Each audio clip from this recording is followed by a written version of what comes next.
Notes on my floor, plans that I drew, every red line pulling me from you. I chased every road till the roads ran out. Now it's cracked dry ground and a quiet doubt. But in the still, I hear you call my name through the static of my shame. You're my true north. When the compass bends, when the night pulls hard and the dark creeps in, you cut through the noise with love that won't move. Jesus, you're the center. Every road comes back to you.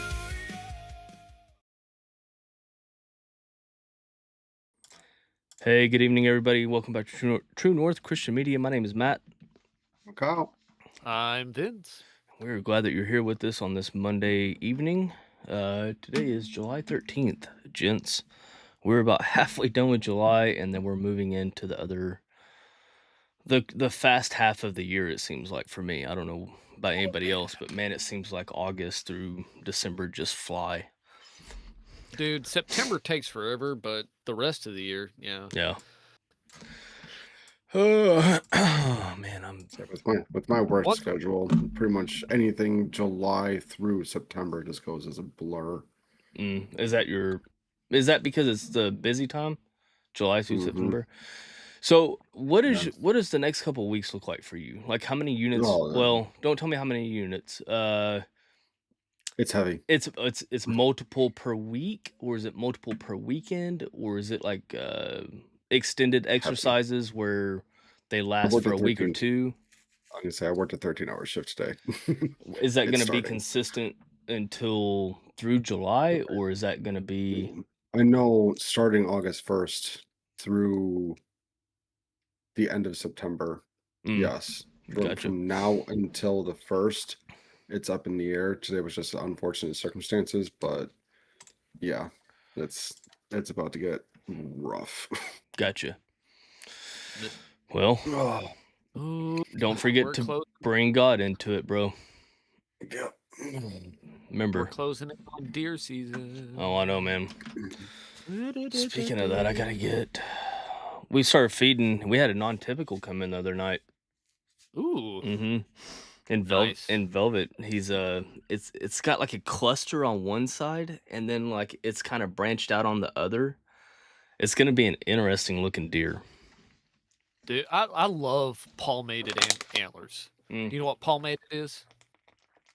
Kyle, do you know what I'm talking about? Okay, you know, like a moose, how it's all flat Yeah. and all the points are grown together. Mhm. That's palmated, like the palm of a hand. Okay. So that's what that means. I love it when they do that Mhm. because whitetails will do that sometimes Huh. if they have the right genetics. Yeah. It's cool. I love it. Yeah. Yeah. That's Yeah, we had a cool one come in. We have a couple that, I mean, I don't know how long do they keep growing for? When do they shed their velvet? that'll be September. By October they're out of velvet. They should be. Yeah. So that'll be for some August, for some September. It's weird, you know, you'll have deer. You'll see bucks in April, some that are in velvet, some that still have their hard antlers on, and some that have no antlers on. You'll see them all running together, and you'll see all three. So those ones that are already in velvet, they'll shed that velvet sooner. So Gotcha. we'll just have to see. We got Right some now, pretty big ones. I have a doe in the area who's got a baby who's chasing off all the other deer. So neighbor says he's only seen her and one little buck that's coming in, but we'll see more. I mean, Yeah. they move through the area. I'm not worried about it. I got one on my property. I don't know how he's doing, but the last I checked, it was a 4-point, but it was like a vertical. Like there was no angle, so it was just straight up, and then 2. That's a Uh, tender deer. I like bet I that'd don't be really good. like I don't know if like this year it'll come in and it'll just have like 3 on both sides, just straight up, like Dude, just a couple of tridents. dude, I will shoot small deer because they are tasty. Like it's Yeah. fun shooting big deer. It's really fun. I love shooting me some big old bucks because you get a lot of meat off of them too, but it's not as good as like a nice tender young buck or even a doe. Oh, See, now I just want my venison street tacos now. Now I'm hungry. you know the best way to get those? Okay. Something we found this last year is we pressure canned some venison. Mm, So the way you do that is you put all your seasonings in there with your raw meat and you put it mhm, in a jar. You pack it in there with no fluid. It mhm, makes its own fluid. Okay? mhm. And then you put it in a pressure canner and it takes 3 hours. So it cooks in there while it's canning. So you get done and it's cooked, it's ready to eat, it's shelf stable for a long time. Mm. And you just take it and you throw it in a hot skillet and you heat it up and bam, you got your taco meat Is ready held to by the go. state of Texas. It doesn't overcook it, taking our like pre-cooked, pre-good meat and heating it up that way. I mean, it comes out tender, it comes out Hmm. flavorful. I mean, it's what you have to do to get it canned, so it is cooked a lot. It's not, Right. you're not gonna get it medium rare, son, but it's good. Fair We enough. actually we're gonna do a lot more like that. Actually, I took so the neck on the bucks we killed. I just took the neck, cut out the glands, cut out any major bits of fat because deer fat doesn't taste good, Hmm. and just diced it up, seasoned it, threw it in there. We intentionally did that with the neck to see how well it worked because neck, if you want to do anything with it, it seems like you have to take a lot of stuff out of it. It takes a lot of time to get all white tendony bits out, but it all just cooked down whenever we canned it. So from now on, whenever we shoot a big deer that's got some nice neck meat, we're gonna do that. We're just gonna take the neck and dice it up and throw it in the jar and can it. Yeah, I have a special recipe uh, where I just take ground venison and just throw it into a pan with all my seasonings in it. I make my own pico and venison street tacos. Mm. It's so good. I just like how you said all of my seasonings. Like Yeah, it's all of my special seasonings. because I don't actually know what's in there. It's just all of my Oh seasonings no, dumped into it. no, I know what it is. I'm just not going to allude what's in it. There's Oh, salt and pepper. I'll give that. allude. Like it's A little some bit of garlic for spice. Hey, hey, you know what? I I have I've had visitors that said that they're coming back for more. So I keep Are when I these get those compliments. I let no, don't even start with me. Don't even let start me with me. ask a question. They're friends. Let me ask a They're question. friends. How often do these people have venison tacos and do they have anything to compare it to? Be I honest. I don't know the answer to that question. I don't know how often they have venison street If tacos. I had one person make me venison tacos and they were good and I have no frame of Then yeah, reference, I'm gonna go, hey man, I'm gonna come back for some more. You- I- I, I'll I take mean, it. I'll take the compliments as they come. Like I'm not you know, gonna. if it passes as a taco, and Oh, most people that we serve food to don't know that it's venison. Mhm. Like the way yeah. we prepare it, we Yeah. prepare it like ground beef. No one can tell. I think we accidentally served it to some people who didn't know. Like, some people have a thing. They won't eat venison. My mom is that Some way. people won't. And we didn't think about it. I think we served venison to some more squeamish people a couple of times. Like, I've never had venison. Like, posting something on Facebook, like, "Ooh, guess what? Actually, you have. You just didn't know it. You remember those enchiladas? Yeah. My mom is one You of ate those people that doesn't like that. She can't. One It's something. one of It's those people. yeah. It's the thought of the deer yeah. itself, and I'm like, Mom, you wouldn't know. Like honestly, if I fed this to you, you wouldn't know at all. And she's like, "Don't you do it." And I'm like, we're gonna put it in your food at some point. Like you're gonna eat it, and then we'll tell you Well, about it afterwards. it's like I even have that a little bit, but I get over it with squirrel because I'm like, that's a tree rat. Mm. Like that's just a rat. That's very rat-ish. I'm having trouble, but you put it in stuff and it just kind of comes out like dark meat chicken, Mm. and it tastes fine. See, I We've actually think made wings. Like we'll take the little legs and we'll fry them up with seasoning on them. And it'll like make squirrel wings, and they're pretty good. see, I think that I can understand that logic because I think that I would feel the same if I found out that it was like raccoon, possum. I've always wanted to try frog legs, but again, I think that I have like the same symptoms with frogs as well. I've heard possum's good. Is it? I've heard that. I've never had possum. I've never had I've possum. had the- Like I've never had any of that. I mean, I've killed Oh, possums nearby. I wonder how skunk would be, as long as like the sack wasn't ruptured. I don't want. Apparently, I'm very bad at avoiding that. Yeah, I wouldn't clean a skunk. That'd be like disassembling a bomb. That's what it would be like. Like I'm out there in the hazmat suit, like, is it the red wire or the blue wire? Man, is this whole 2 pounds of meat worth it? I mean- skunk, man, that's gross. Like See, Kyle, again, all I about- could think about is when we watched that cloud and then we drove through it like 4 times Yeah, we in just different saw it. areas. Like it was so bad. It was so bad. I've never seen a plume like I that. It hadn't was like either.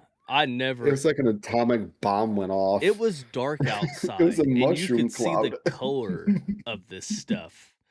And I'm just like, oh no, we gotta get. And then we left, and we were crisscrossing through its path of the wind blowing, and we would hit it from time to time, just drive right straight through it. Oh. Oh, it makes me gag I thinking know. about it. It's so nasty. The fact that the dog started going nuts, and then we got a call from your wife like, Did you "Hey, shoot a skunk?"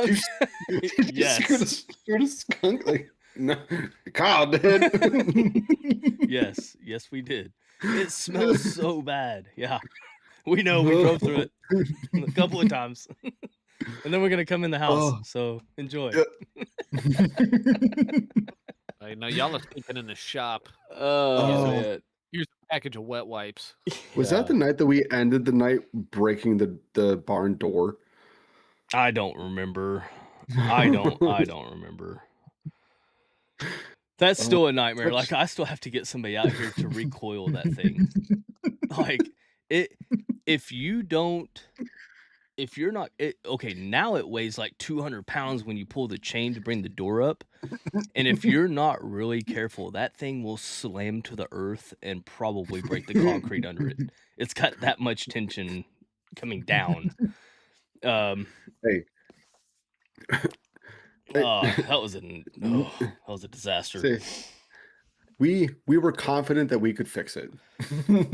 we were scaling the wall trying I know. to fix that, knowing that it was just a tension bomb behind it. Oh yeah, dude. It was bad. We had to take the track off, and then as soon as Scott grabbed the tractor bucket and brought it up to relieve some of the pressure, it rolled back on itself and then went cuckoo, cuckoo, cuckoo. I'm sitting there watching. I'm like, oh no. Oh Could you imagine if it did that while we were like just clinging to the wall? Oh, dude, y'all would be dead. Y'all would be dead. That door is thick steel. Like it's not just good roof. times. Yeah, golly. I'm glad it didn't happen. I didn't want to see y'all decapitated. Yeah. It would have happened too. Like Mhm. 100% would have happened. The day before I get baptized, I get decapitated by your door. Oh, Oh. to- Oh, I had some jokes, but I'll leave it alone. oh. Yeah. So this morning, we were talking about if my AC starts dripping coconut Dr. Pepper, I'm not going to jujitsu. I forgot to set my alarm and didn't go to jujitsu this morning. I had half the mind to go, you won't believe this, Justin, but it actually started leaking coconut Dr. Pepper. And I had to hold true to my word. But no, Oh, it threw my goodness whole day off. gracious. Like Haley kicked me at like 6:30. She's like, "Hey, you missed jujitsu." I was like, "Oh no, no." I was so mad because I don't care if people judge me for anything, but I judge myself worse than other people do. Because we hold ourselves to a standard of like, if I say Yep. I'm gonna be somewhere at a certain time, I'm usually there 30 minutes earlier than what time I said I was gonna be there, just because that's who I am. So it makes me mad when I don't show up to the places that I'm supposed to be at the time I'm supposed to be there, and it makes me very upset and angry. So I started my day off that way. I was like, "You gotta be kidding me! You The, gotta be kidding me!" the But worst part is, and I have to clarify this, did you have any missed calls or any missed texts from Pastor no, Justin? I sent him a That's message. even worse. Yeah, That's well, even worse. Like it's like the silent treatment from the pastor. Like, I said I woke up and immediately it was at 6:11. I said I forgot to set my alarm. Mad face, and then all he said in return was, "Your gi came in." I was like, I was like, copy. ah. And then he goes, and a little bit later, I said, I'm so pissed at myself, man. I was excited about going this morning. Was excited about the gi. I may have to come in Friday to make up for lost time. And he goes, it was just me and some other guys. It was a good little group, but you didn't miss anything too crazy. I said, missing anything is missing something, though. Just not a fan of this morning overall. He goes, I almost texted you last night before I went to sleep that nobody actually judges anyone for having to miss a morning. And I'm like, yeah, y'all may not, but I do. And now I feel the eyes of judgment upon me. Like, Yeah, I was gonna say now you feel worse. especially when I love the response. It's 6:11. I forgot to set my alarm. Your gi came in. Your geek came in like The disappointment. It was like Yeah. you could hear the disappointment in the text. The That's geek almost came in worse. can't even be bothered to show up on time. Yeah. Or show up at all. So what I thought about doing is when I woke up, I thought about actually driving there for the last 5 minutes of class because they did tell me show up late. If showing up late's better than not showing up at all. And I was like, I'm sitting there thinking about this, and I'm like, technically that's what they said. Just show up and bum rush somebody. Yeah. Like I gotta get my fight in, and just Oh, that would have ended not very well for me if I would have done that. Yeah, I was gonna say, like, he would not have allowed you to tap because there was time. There was makeup time to be Oh, had. I didn't feel you tap. Sorry, your arm is no longer on your body. ain't nobody got time for that. Yeah. So, needless to say, this morning's been kind of crazy. And then, so like I ordered gravel, and they said, "Hey, we'll probably be there tomorrow." I was like, "All right, cool, not a problem." 2 hours later, they're in my driveway. I'm like, "Okay, we're doing gravel today." So, and then the shed people, they just called me and they're like, when I bought it, they were like, "Yeah, we're about 2 weeks out on delivery." I'm like, "Okay," so that gave me time to prepare for things. No, I just get a call and they're like, "Hey, we're coming tomorrow." I was like, "Oh, okay, well, sweet." Um, so yeah, and I got to get a trailer because I got to go down to Sherman and pick up a bunch of material, and then uh, and just an ungodly amount of insulation. So I got to get the R13, the 16-inch stuff, and then the 24-inch stuff for the roof, and I got to go down and pick up. They make an all pine beadboard that's not like that composite particle board stuff. It's like straight pine, and typically it's about 30 something dollars a sheet, but there's a place down in Sherman that sells it for $22 a sheet. So we're gonna do Haley's shed and all of that. That way I don't have to Nice. sheetrock anything. Nice. And then I just realized I was doing the blueprint to the shed, and I'm looking at the dimensions of the TV, and I'm looking at the shed, and I'm like, I'm gonna have to relocate the electrical panel of where it's at right now. I'm gonna have to relocate that thing just to fit this TV here. And there's gonna be 2.5 feet on each side. This is a 12-foot wide shed. It's not that big, but there's only gonna be 2.5 feet on each side of the TV to the wall. I can't wait to see this. I can't either. It's in the recliners will be fully reclined out from the edge of the recliner to the TV about 5 feet. I messaged Justin and I said, my buddy Kelly. I messaged him and I said a 55-inch TV from 5 feet away seems reasonable, right? He goes, of course, it's the American way. But here's the crazy thing. I went to Sam's Club yesterday and I saw a full 100-inch TV. And I'm just sitting there staring at this thing like, why? Like 100 inch. Yes. Like, and that's from corner to They corner. measure diagonally. That's corner to corner. Yeah. That's still like 7 feet long. It is ginormous. I mean, like the scale of which this TV compared to the other ones. I'm just sitting there looking at it going, that's the whole wall. Like that is legitimately the whole wall. And it was wild. But it was like $1,400. Yeah. I was like, I'm looking this up. Right. We better So, go. A 100-inch Oh. TV is We're good. 87.2 inch width. Yeah. 87.2 inch Yeah. is only 7.2 feet. Yeah. I mean, that gives you plenty of space. Yeah. That gives you plenty of room. Yeah. Anyway, all right, I say let's get send it. rolling. All right, tonight's devotion was titled The Symptoms of Discouragement. There is danger in discouragement, but with God's strength, we can overcome it. And we're going to be looking at James 1:2-4 and Isaiah 41:10. So let me get over to the Bible. All right, whenever you're ready.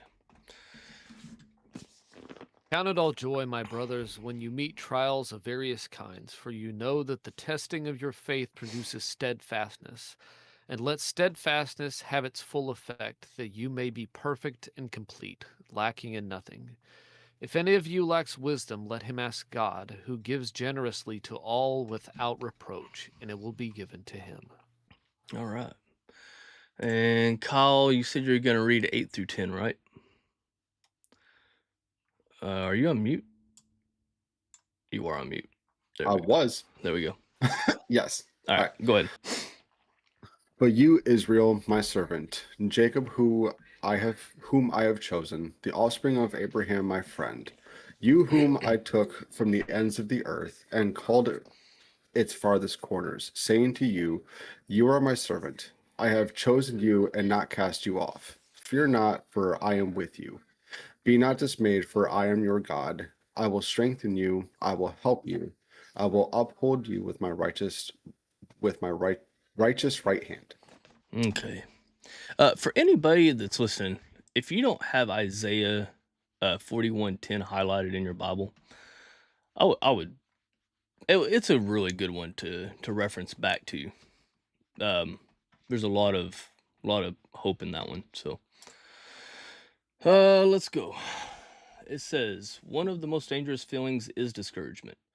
When it takes hold, it can affect every area of our life. Understanding how discouragement shows up can help us recognize and address it. A divided mind is often the first sign. This underlying distraction clouds every decision and thought. No matter what you're doing, it feels as if a shadow has settled over your entire perspective, making it hard to think clearly or find joy in anything. The blame game is another common response. When we're hurting, it's natural to want someone to hold responsible. Maybe God for allowing painful circumstances, or others for the way they've treated us. But shifting blame doesn't bring the healing we're after. In fact, it often keeps us stuck in the very pain we're trying to escape. Unresolved anger can also signal discouragement. When bitterness takes root and anger festers, it can deepen into something more serious. At times, we all feel discouraged. The question isn't whether that will happen, but how we'll respond. Ask God to search your heart for any trace of discouragement and to replace it with His strength and peace. He will be faithful to provide them. uh, I didn't have time to do any research on this one, so I don't have any filler talk at the beginning. So if y'all are ready, I'll turn it over to y'all. All right, I'll throw things out there. So this idea in the second paragraph, a divided mind is often the first sign. If we look at James 1, starting in verse 6, so if we had just kept reading it further in James, but let him ask in faith with no doubting, for the one who doubts is like a wave of the sea that is driven and tossed by the wind.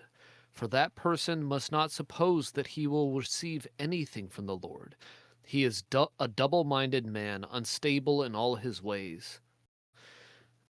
So I feel like we've probably all experienced the doubt in discouragement.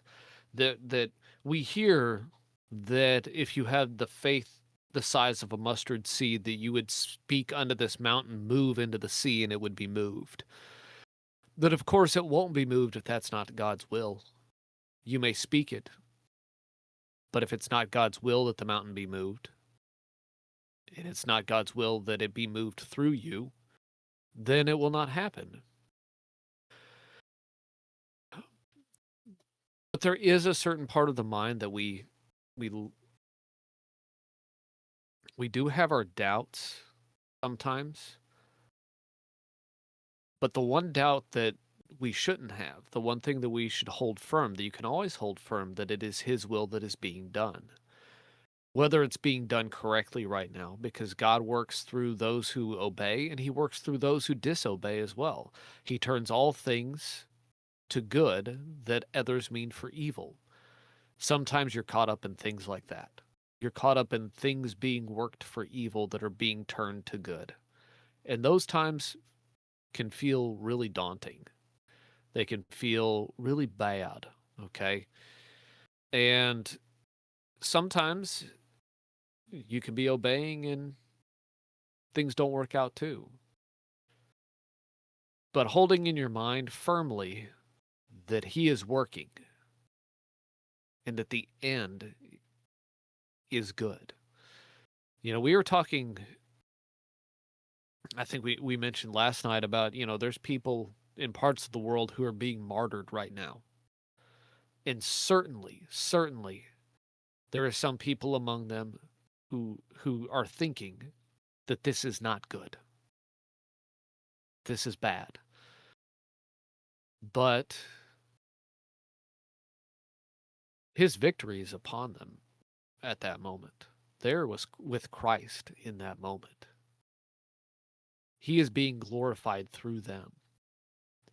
And there may come a day in our lives when we are faced with that same kind of trial. And I want to say that I know how I will react. I know how I should react. I know how I should be, that I should glorify His name to the end. And I hope that I do.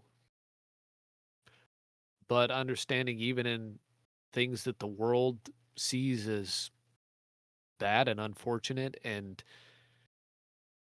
even up into the loss of your own life, it's His good that comes from it.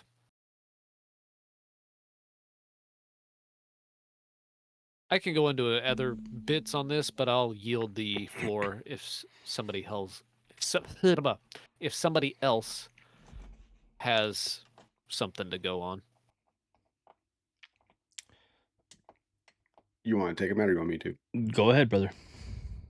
So the the part that really like took hold of me is like the blame game paragraph there, because it's not necessarily me wanting to hold other people responsible and shift blame and shift the weight and shift responsibility and so on and so forth. It's the blame game on myself, right? It's that little voice inside your head, the enemy attacking you and getting into my head of, are you sure all of this is, really true? Are you sure all of this? And it's, you know, attacking it back, with that affirmation, with the steadfastness and, having to reassure myself. But it's that blame game of, not holding myself responsible or not holding myself accountable for, for example, like, not getting into the word, not praying every day, not making every day the best that I could, for his will, X, Y, and Z. Like having that blame game towards myself is the part that really, really is discouraging sometimes. That no matter how great of a day that I have had, no matter how successful of a day that I've had, no matter how much I was able to accomplish, there's that little voice in my head has, but you still to get into your Bible. And it's like, oh, listen, I know. But and I know it's what we're called to do. We're called to abide. We're called, to get to know him. We're called to, learn what he has in store for us through the word.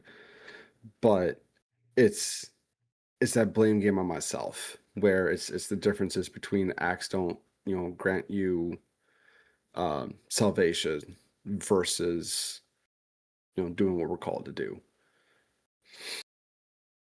That's all I got for that. That's good. One thing I've noticed about you, Kyle, is that you're very mindful of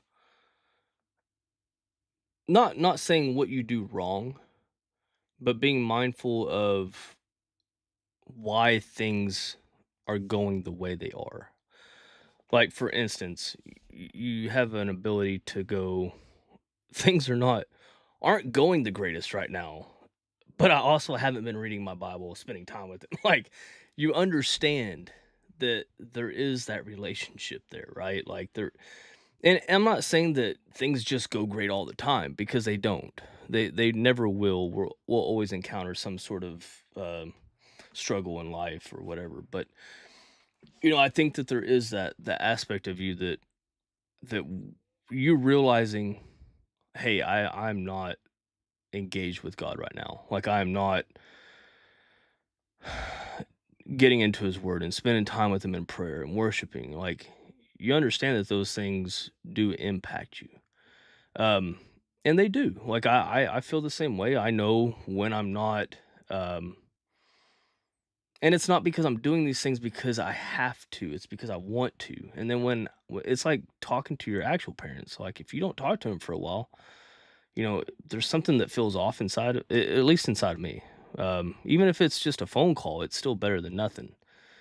Um, but there's just that feeling of like, man, I miss God. And that's such a weird feeling because I miss him, but he's still there. He's just waiting for me. You know what I mean? Um, but there is that part that Vincent mentioned about the divided mind, and I was sitting there thinking about it when you were talking. And I was like, what does that look like, and have I struggled with that before? And actually, it came to me that yeah, like you said, we all have at some point. I think, because a divided mind is like going, I believe that Jesus died on the cross for my sins, yet I let shame tell me and convince me that God no longer loves me or that my sin isn't forgiven, right? So having that double-mindedness about who he is that part that gets us discouraged, because we know what the word says. We know that if the Son has set us free, we are free indeed. If we go to him and we ask for forgiveness, he is faithful to forgive. We know these things.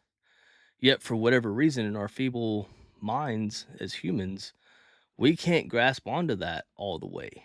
And that's where discouragement comes in, because it's like we want to acknowledge ourself in that situation. We want to acknowledge what we have done in that situation instead of acknowledging what he has done in that situation.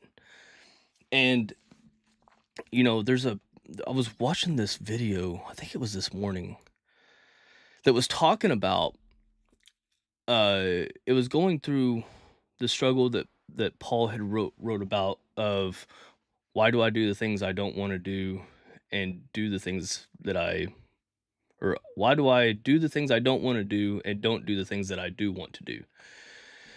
And it's breaking it down to like in a very illustrative way. It's like those things that we watch at church that Zach shows at the very beginning of like the First Timothy books, that cartoon thing where it diagrams it out. It was talking about that. And like it made a very distinct separation between our body and our spirit, right? Our body, our flesh, we must have died to our flesh.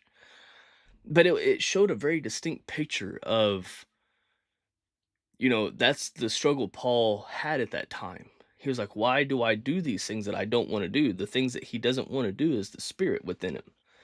But he does them, that's the flesh. So you can see this battle between flesh and spirit.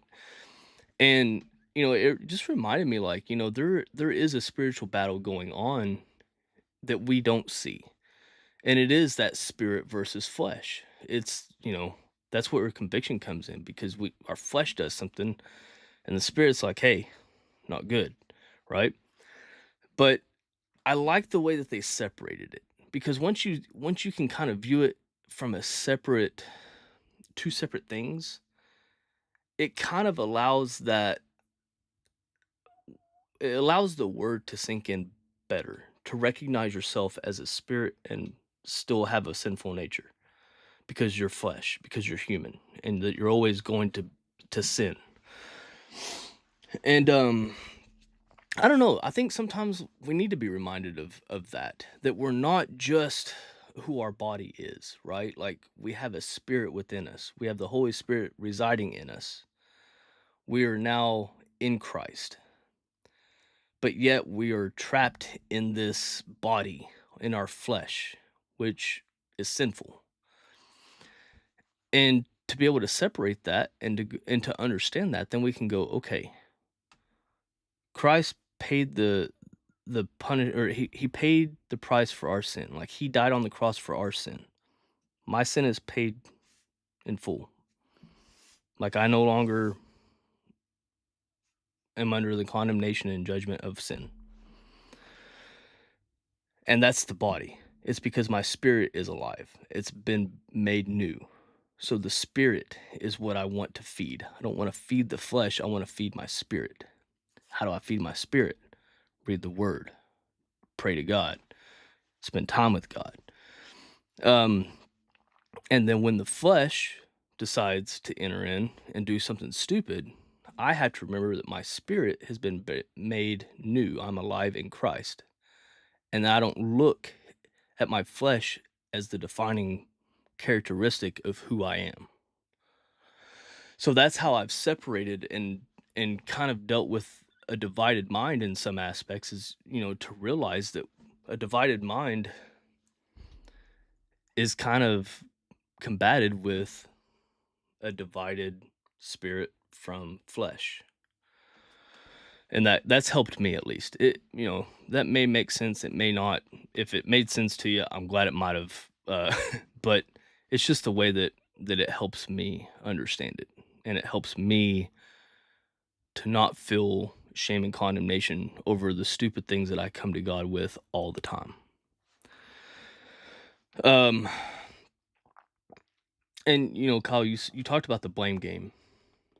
And it is, I like that sentence, because it's saying when we're hurting, it's natural to want someone to hold responsible. Maybe God for allowing painful circumstances, or others for the way they've treated us. How many times do we look at him and go, you're in charge of everything. You're the creator of the universe. Why are you allowing this to happen? Like, you know what I mean? Like, everything is your will. Like, this is all playing out the way you designed. Why is this happening? And it's real easy for us to blame him because we know who he is. But if we truly know who he is, we would also remember the promises like Vincent mentioned earlier. Um, so I don't know, man. I think there's a lot of things in here that are good. Um, but out of all of them, I think the unresolved anger is probably the one that probably the one I struggle with the most. Uh, because I know anger is a very powerful emotion, and it still like from time to time will creep in, and I know that's there. Like I acknowledge the presence of anger, and I'm like, okay, let's suppress this. let's let's just suppress this as far down as I can suppress it. And I go about it wrong every time. Every time I suppress this thing, and then it turns into this, I don't know what it is. It's almost bitterness, I guess. I let it fester or deepen into something more serious, is what this is saying. Um, when there has been times where I've brought the anger to God and said, God, I'm struggling today. I'm struggling with anger. And it, for whatever reason, I know what to do, but sometimes it's very hard for me to do that thing each time. You get what I'm saying? Because I'm not perfect. I'm still going to try to do things my way because I'm stupid. So uh yeah, that's really all I have. Let's conversate a little bit about this. I mean, when we talk about a divided mind, and it's very easy for us to all relate to this. How do y'all relate to that one? Like, in what ways have y'all struggled with a divided mind as far as, our feelings versus what God's promises say, or our situation versus what God says his will is? All these different kinds of areas that we could experience this. What are some of the ways that y'all have looked at this and said, yeah, I've struggled with this before?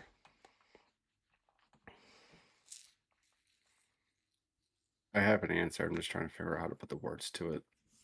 Okay. I'll take the first answer that comes.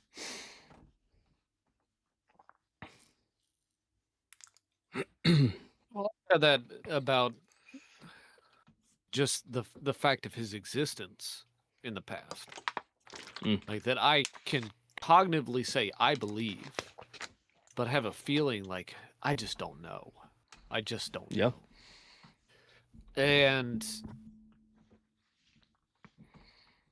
that was actually one thing that kept me from wanting to dig deeper into the word, is because I felt like that would get worse, that the mind would be divided more, that I would get to some point where I would see something and say, like, here it is. This is where all of this originated, and it's just somebody who was fooled.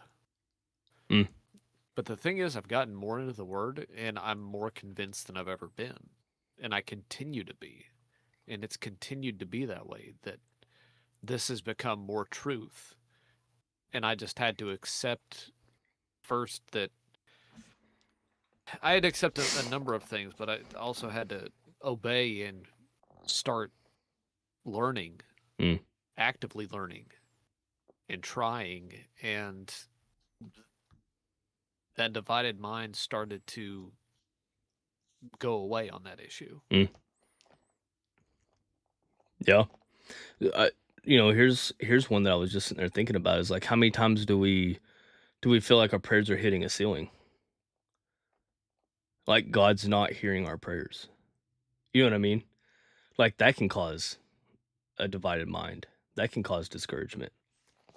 But yeah, those are, struggling with the existence of God is, I think, something that, even believers from time to time struggle with that. And I know that's a hard thing to say,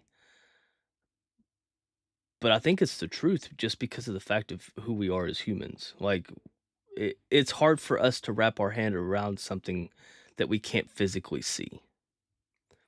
Well, I always, when I think about that, I always go back to what Jesus said about John the Baptist. That among those born from women, none are greater than John. And John doubted. Yeah. I always think back of the verse of Thomas. You know, he was like, I won't believe until I put my fingers into his side, and into his hands. And then Jesus said, blessed are you because you've seen and believe, but blessed are those that don't see and believe. You know what I mean? Like there's that there's that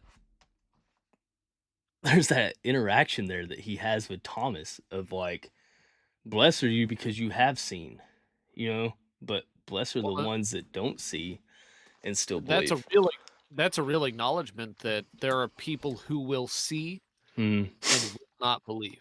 mm, That they will accept nothing yeah. as proof. Mm, They will accept no evidence. yeah. Yeah, that's good. Kyle, what you got, brother? So, like Vincent, you had said earlier, if you have the faith of a mustard seed, speak to the mountains for the mountains to be moved. I forget how it actually goes, and I apologize if I butchered that. You got the premise right. Yeah, I got the premise right. But and you had said something earlier, Matt, too. And I apologize, but I'd forgotten what you had said. But either way, having to struggle with the fact of having the belief that if you wish for something and it doesn't happen, or you ask for something and it doesn't happen, then that is just the will of God. And anything that does happen or doesn't happen is either God or it's not God. Or I stand corrected. It's either God or it's not God's time at this time because it does not align with His will. And that's a very hefty pill to swallow. And it's something that I have struggled in the past and present because of the fact that everything that we do has things to God. All of the good things that we do, we have the strength, we have the patience, we have the endurance, we have the faith. Everything that we have is thanks to Him. And I've struggled with that in the past because I'm not a very egotistical individual in any way, shape, or form. But it creates a hefty shadow on myself of like who I really am, right? That everything that I have done is not who I am. Every accomplishment that I have made, every person that I have helped, every opportunity that I have had to put a smile on my face. It's not because anything that I have done, but because God has either given me the strength to do so or put me in the right place and at the right time. So I mean, it's caused a lot of what's the word? Where like you lose yourself in your personality. There's a word for that. Vincent, help me. Disassociative? Yeah, disassociative personality. Yeah, 100%. Because it is like, again, going back to if I had an absolutely amazing day, I give credit where credit is due. I got done, and you had thanked me last night, Matt, about like, hey, like that was a good prayer. First thing I did was I went outside and prayed again and thank God for giving me the words that I needed last night for that prayer.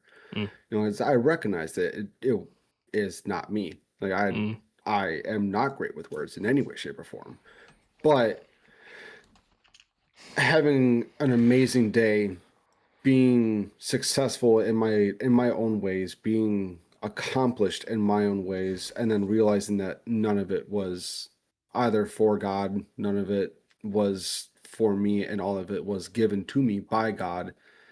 It causes a lot of like internal turmoil of who I really am and what I'm supposed to be doing. mm. you know, Yeah. I don't know if that falls in line No, it in does. the divided mind in any way, shape, or form, No, but it does. Because I that's mean, just that. like, it is hard sometimes to, because okay, to me, it falls in the pride category, right? Yeah. We like to credit ourselves, like you said, when I have a good day. Well, what did I do to make myself have a good day? Was I productive? Did I feel like I did a good job in all these areas, right? We aim the reasoning and the cause of that to ourself. We attribute Mhm. that to ourselves and what we did. And instead of going to God and being like, "Hey, thank you, Father, for being with me today. Thank you for helping me in these areas. Thank you for giving me a good day." When I came back to the faith, this is gonna sound incredibly dumb, but I'm gonna share it. There's this song, and it's by this African kid, and this was like literally some of the first prayers I said back to God after a lot of years.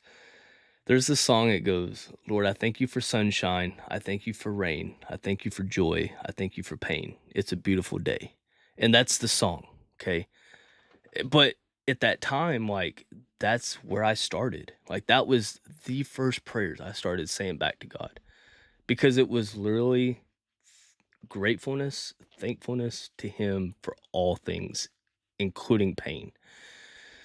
Thank you for the sunshine. Thank you for the rain. And that signified a lot in my life, because coming from depression, like, now I have joy. But thank you for the rain also, because it really made me appreciate what He's done for me. So, like, there was a lot of things that simple little song did for just it transformed a lot of my life. And it also helps turn away the focus from yourself to Him, because it's recognizing that He makes the sunshine, He makes the rain. You know, He gives you joy, He allows pain. You know, it's all these things, all in one stupid little song. And it's a kid singing it, but it's a beautiful song. If you've never heard it, I just take a couple of seconds to go listen to it when you're done. It's pretty good. Um, And I think that that's where a lot of my disassociation comes from. And I recognize that 100%, because it's Self-reliance. still, well, I mean, it's, and I hate saying that's pride, but the fact that I hate saying that's pride literally means it's pride. Um, by definition, and again, I recognize that as well. But before coming to God, or hearing the voice of God and responding, right? I was a happy-go-lucky guy. I was always in a great mood. I was always super, you know, willing, and I guess I'm still willing to help everyone and anyone. But, like, again, it's just the busyness. The busyness. I know that we've discussed the what's the saying again, Matt? If the devil can't make you Oh, bad. something, he'll make you If the busy. devil can't make you bad, he'll make you busy. If the devil can't make you bad, he'll make you busy. Mhm. But like I wasn't battling depression. I wasn't battling any external, you know, factors into anything. Like I was just happy. And I thank God for that, right? I do. Um, but the disassociation just causes so much division in my brain, and division turns into Mhm. doubt. Doubt turns into anger. Anger turns into rage, and it's just a repeating cycle. Yeah. Which that's what I was going to say before. Like when you suppress your anger, it turns into Mhm. rage. Oh, yeah. and Yeah. it's rage towards myself. Like that's the weirdest thing. I have no rage towards God. It's rage towards myself, Mm. and it's just yeah. That's all I gotta say about that. I've just figured out that life's so much better when I bring everything to Him, right? Like, it's Mhm. not, and I don't expect life to be better because I bring it to Him. I just know that life is better when I do. You know what I mean? Um, it's not, because I That's think a it great way. because I think if we had it reversed, I think that would be pride. That would Yeah. be, you know, that would be an ill way of looking at a relationship. That would be like expecting something because I'm doing something, rather than You know what? being Right. living under God what He's. Yeah. God You will know not what? be used as a means to an end. God Right. is not used as a means to make you have a better Hmm. life or to deal with other people better. Those are side effects of your contact with Him Yeah. in your obedience to Him. Hmm. but that's not the reason that you go to him is to Right. become better. You go to him because you're his anyway, and you believe. Yeah. Yeah. And you know How what's did oh, go ahead. No, no, I was just gonna say, how did you say that? I'm adding that to my quote, Matt. I like No. that. Um, Dude, do not go to God to make your life better. Go to God because your life is better with him. My dad's close enough. I'm sorry. Go ahead. um, as I was looking for that video, I shared it in the comments that the little boy singing. Um, it's in both the YouTube and Facebook if you want to watch it. But I was getting the link and this thing popped up on my computer, and I want you to hear this. It says faith is a journey that relies on Christ as the compass. And I'm just True sitting north. there, yeah, right? And I was like, man, like, but it's so true. Like that's the whole This- meaning behind all of this, you know. Um, but I saw it and I was like, man, I've just never seen it in words. And it's very mm, simple. It's not some, you know, deep, meaningful thing. It's a very simple statement that's true. Faith is a journey that relies on Christ as the compass. Yeah. Anyway, just wanted to share it. Thought it was good. You know, this idea of discouragement. Mhm. Discouragement comes when something in our life isn't going the way we think it should. Mm. And thinking about the blame game down here, you can start blaming people for your earthly circumstances or just tiny decisions you make or something bad happening. And it can be difficult to try and rise above those circumstances, to pull yourself out of those worldly bad things that happen and look to him. That's a difficult thing. I'm not gonna. It's hard, but if you can, it changes everything. It's understanding that you are what's required of you daily is to react and act and to be a certain way. Mm. It's attempting to copy Christ, especially in moments when it's really difficult. And not blaming yourself, one, or others when you were making the best choice you thought possible at the moment. And you believe that they were. And there's a part of that too. It's believing the best in others whenever you can, unless it's proven wrong. Believing that other people were doing the best they could and they fell short. And I'll go with the most recent occurrence. I ran over and killed my own dog yesterday morning. Mm. And there are a number of things that led up to that probably could have been avoided. Some of them my fault, some of them others. But you really boil it down, and it could have been any number of tiny little things happening that morning could have changed that outcome. Mm. Right? And just understanding that once something bad has happened, it's happened. And then what you do afterwards matters. Yeah. Even if it's just shutting up for a little bit. Mm-hmm. And you could think that it was someone else's fault or your fault, or and just being there for people whenever something bad happens. Mm. But I like what you said just then, though. Just shutting up. That's a powerful thing that I think a lot of people don't practice. You know what I mean? Like, and I'm saying this not in that circle. Oh, in your situation there. I see what you're saying, but I also relate it to a lot of different things too. Like sometimes shutting up is the best thing to do. Uh, and it's something that I'm guilty of because I use that a lot. It's very easy for me to,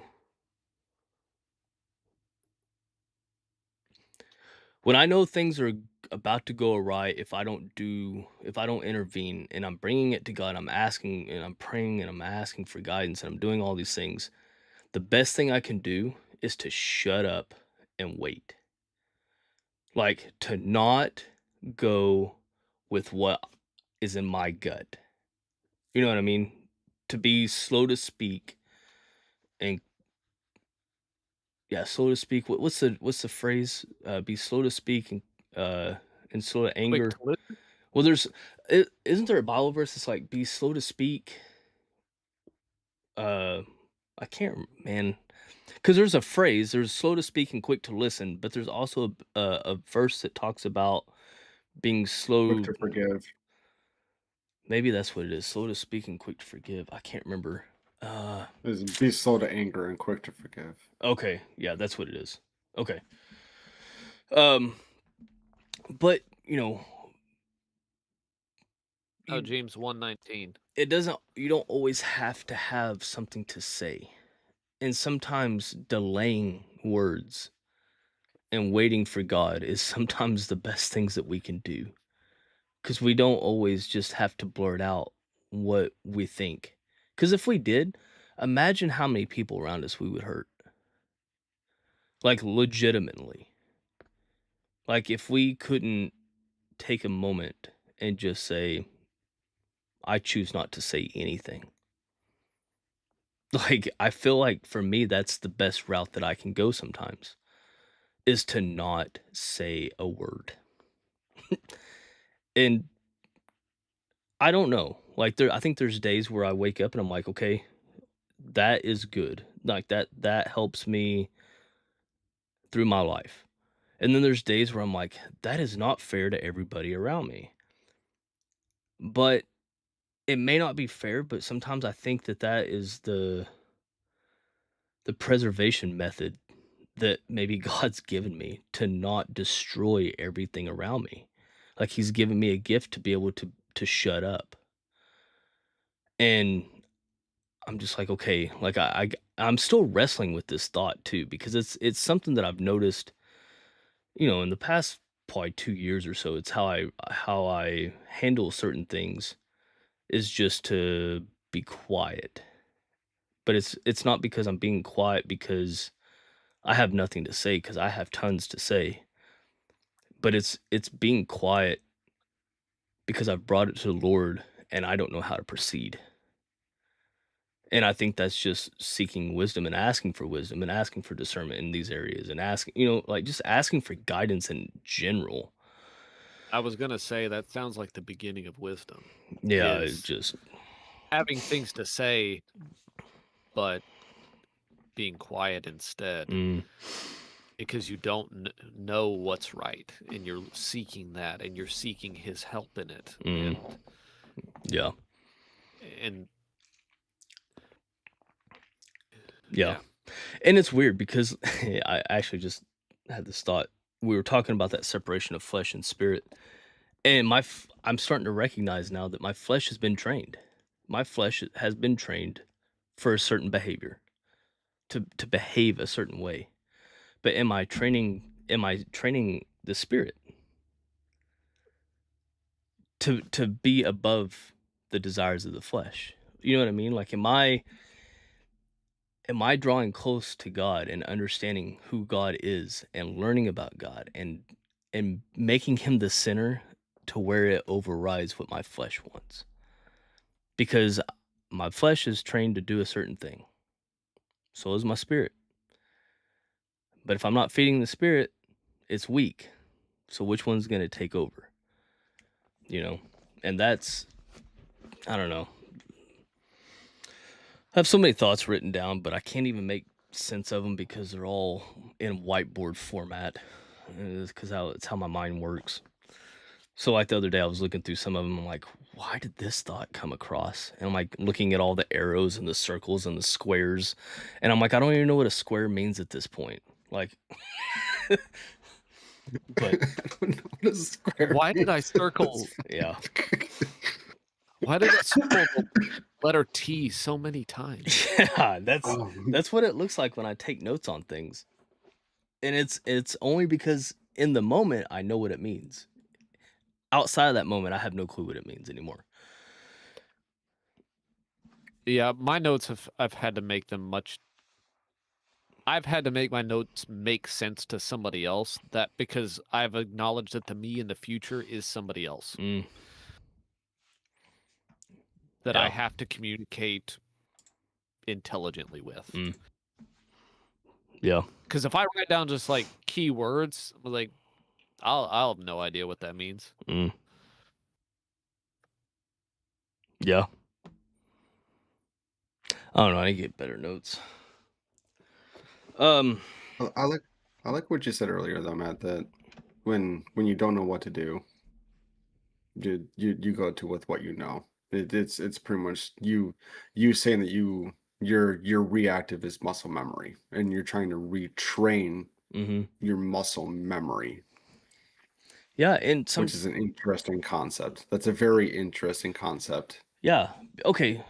How we handle conflict. I handle conflict differently. I handle conflict very brash. And actually I handle a lot of things with just a hard edge. There's not really an in between for me sometimes. And I realize that. And I know that sometimes I know it's not the correct manner. I'll just say that. So, but the thing for me is I never learned a middle ground. I never learned to be able to be vocal about how I feel without it coming across as brash or harsh or rude or all these things, because my instinct is to be very direct, and I'm always honest. That's never an issue with me. It's never an issue of not being honest about how I feel or what I think or all these things. It's an issue of addressing the honesty or presenting the honest thought. And because I've never had a middle ground to operate in, the middle ground for me right now is to shut up. Like that is my middle ground right now, because it's allowing me time. It's delaying something that could go very badly by allowing time to intervene and go, let's, you know, just pause. You know, God's still working in me. Like, the only difference is I'm very vocal about what he's doing. I'm very vocal about, where I suck. And I'm okay with that. Like, I want people to know that. I want people to hear it. I know that I suck in this area. But I also know that he hasn't given up on me. He's still working in me. I know that these things are going to occur. His working in my life is going to occur till the day I die, because I'm being sanctified, right? I'm going through sanctification. So it's just weird that the timing that he chooses to start addressing things. You know what I mean? Like that part to me is sometimes is comical. Like I find humor in it. I'm like, God, you have a funny way of doing things, man. Like, and I tell him that I'm like, why are you picking right now? Like, but I'm glad he is, because I'm glad that he's putting the forethought in my mind to be like, shut up, be quiet, be still, be quiet, be still. Not shut up. He's not gonna tell me to shut up, but it. You're past it, but that's Yeah, a different story. yeah, yeah. You're your pastor might. Oh, that's good. Uh, but no, seriously, like that's. I don't know. I don't know. I like it. I like knowing, because, like, we were talking about a second ago, like sometimes doubting God's existence, and like when things like this happen for me, it's like, how could there not be a God? You know what I mean? Because I see it, like I experience him often, and I'm just like, how could anybody think that there's not? But there are times where I'm like, God, are you even there? Even though his word says he's always with us. I'm like, are you even there? Like, I'm praying, but it does not feel like it's reaching you. you know, uh, I don't know. I like tonight's conversation. It's pretty good. Yeah. It makes me chuckle because you and I are complete polar opposites. 100%. And both of us are trying to correct ourselves, because I mean, you're trying to be more patient, you're trying to be more quiet, you're trying to not be as blunt or as brass. It's not that I'm doing that. I'm not trying to be less Well, brash. he's working in you. I just to not recognize be. it as a weakness that I've Yes. brought to him numerous times. I'm like, Father, I need my heart softened in this area. I need help in this area because I know. Right. But I'm Well, being think about it taught this way. something. You know what I mean? Instead of doing it myself, I'm being taught something in this, which is We're all different, and there's some people who need their hearts open to certain things, but there's people who need to be hardened. There's people who are too soft, who are too maybe soft with the word and not defending it, who need to be hardened into something that's willing to fight for truth. Whereas, they might be too open to sin in their lives. Like or to the sins of others. That's kind of one of the things maybe we were talking about last night, is that, stepping out and speaking up in faith and saying, I believe what I believe, is something that some people are being worked into a state where they can say that with conviction and without fear, even of, fear of consequences. And other people are being rolled back to where they can say that with the full understanding of the love of God that's behind it, instead of just it's what I'm feeling right now and a righteous anger. Yeah.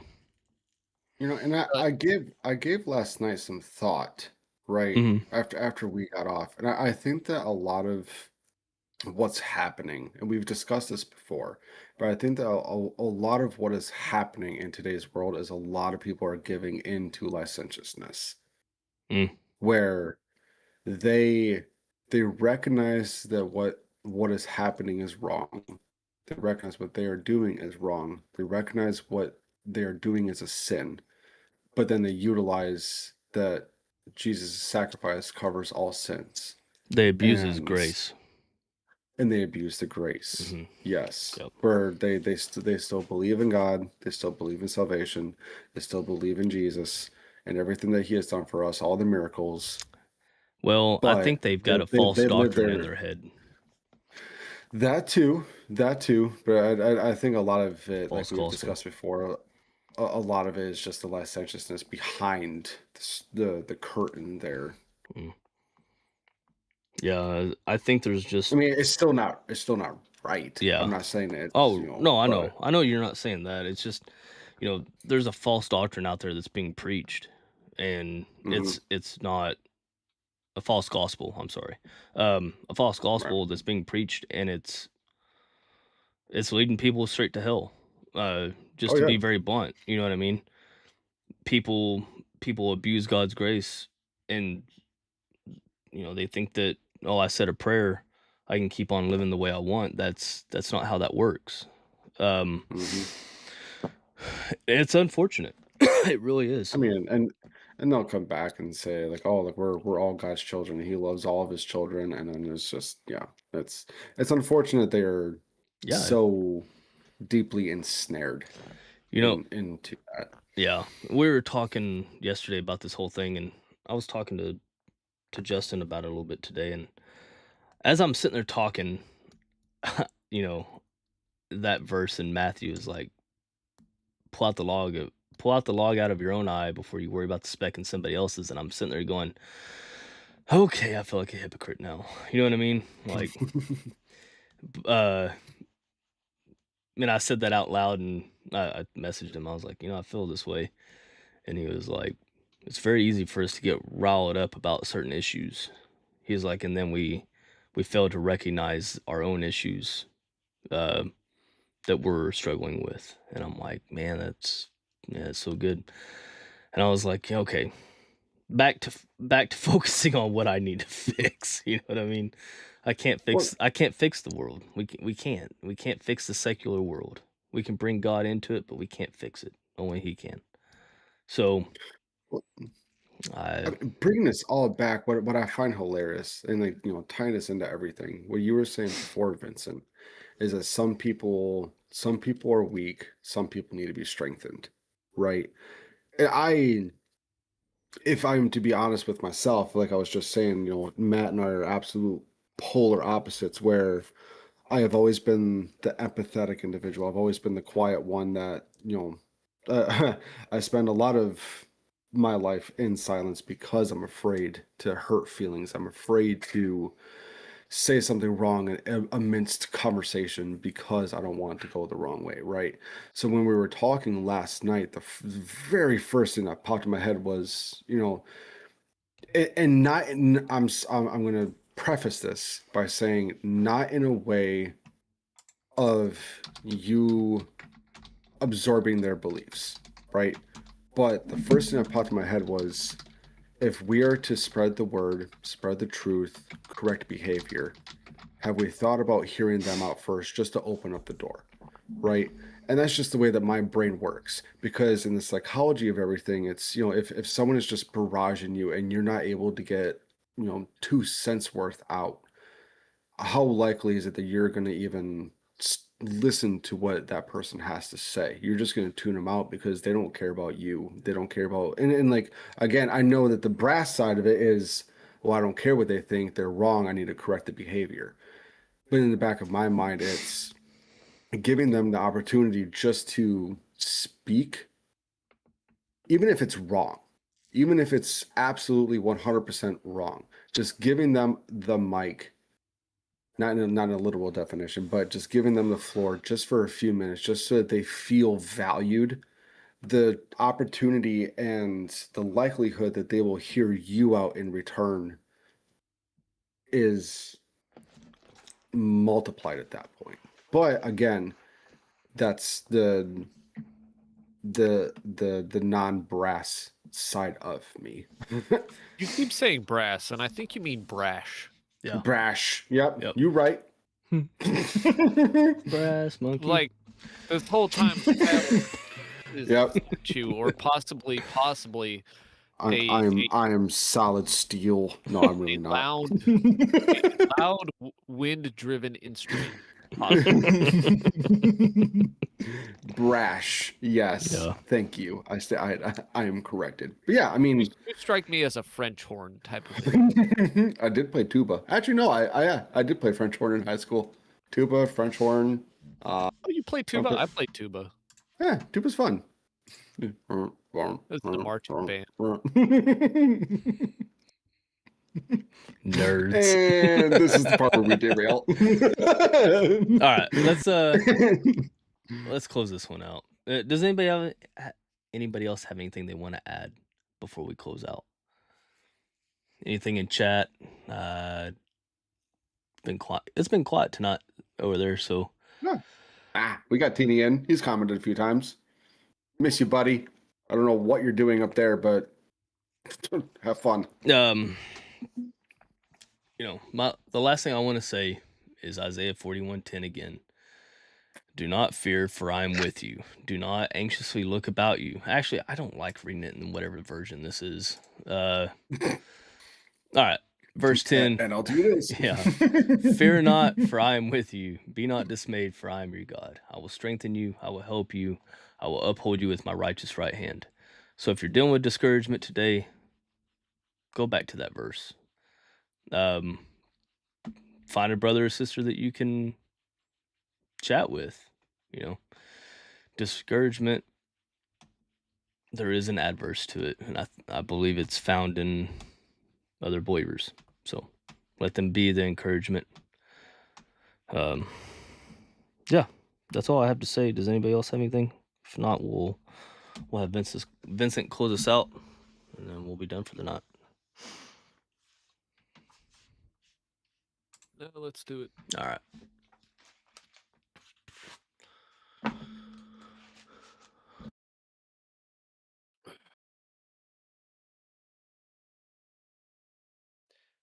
Lord, we give all of these things to you. Lord, everything in our lives, the things we understand, the things we don't, we lay them all at your feet. Lord, we pray for wisdom and understanding and relief. Lord, we pray for relief from the anxiety and the fear that we feel whenever we don't understand what's going on.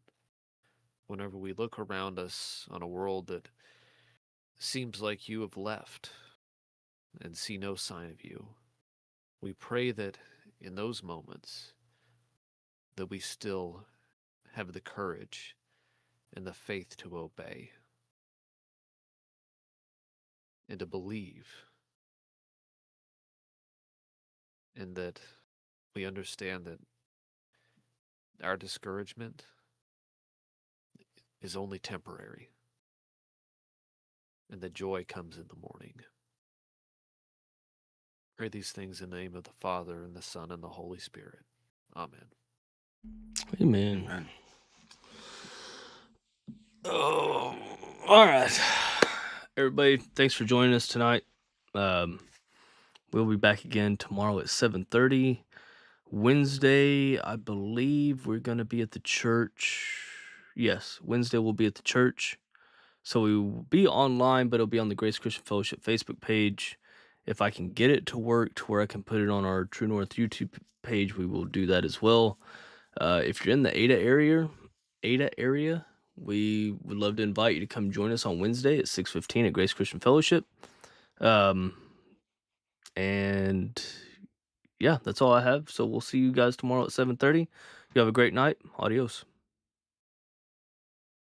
Have a blessed night, everybody.